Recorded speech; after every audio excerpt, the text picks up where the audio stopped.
It's unlike anything we've ever seen before. I'm going to share with you here some new images, go over a few things connected to this as it's reached its close approach to Mars. What you see here is what Grok says this thing looks like using all the data. That's right, that's what Grok is saying this thing looks like for all the data that it has taken in and what it can come up with. And you can see the path here that 3i Atlas is on as it makes its way on out towards Jupiter and then on out of the solar system.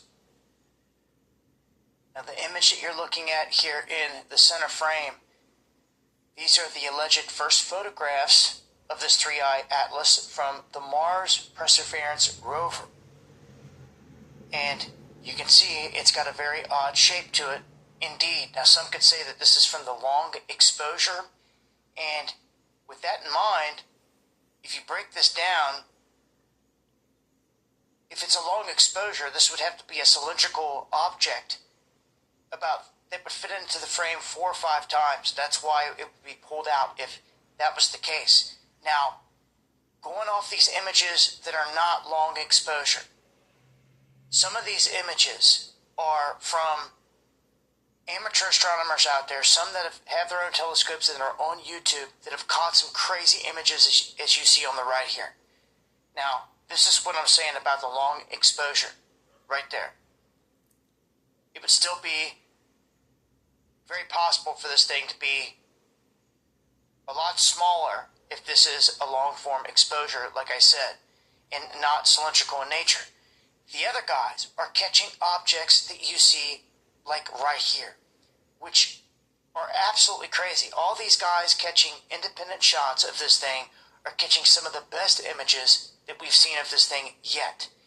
And it has a very, very odd shape when it comes to the details of this thing, time after time. Now, let's go over here and look at this blue one. You can see right here, Diavo 14 saying he was able to capture this with his telescope, but look behind it. Look what we've got behind this strange looking shape that he caught. There's something weird behind it. There's something like behind it. And you can see it in all the different types of frames where they're using different filters to try to pull the image out there. You can see it right there clearly. There is something behind this as it's coming in, and that's not shaped like no comet whatsoever. And then when we go back to looking at some of these other shots like this one, there seems to be this triangular shape to it and an anomalous line. In the bottom one, this was caught by, I believe, a YouTuber off of his telescope. And you can see that this gives it a shape almost like wings coming off the side, and then 2 things coming down in the middle. This is one of the wildest looking shots yet.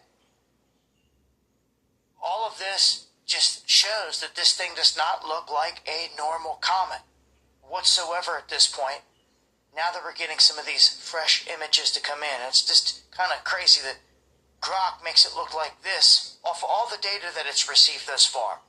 And you're talking everything that we've covered, the speed, the anomalous cloud around it, the nickel, the CO2, all of it. And the fact that this is larger than anything we've ever seen and moving faster than anything we've ever seen. I have to raise the question once again. If they say it's not affected by the gravitational force of our sun, just like Oumuamua, then why is it here? Why did it even come into the inner solar system? And why is it going to wrap right around the sun if it's not affected by it? Something going on with this thing for sure. And we're not going to really get any more imagery from amateur astronomers till like December after this. Unless we're lucky, someone squeaks out and gets one right before it goes behind the sun. But it's already giving a glare, the sun is, to a lot of people out there and causing problems. So we're not going to be able to see it till December.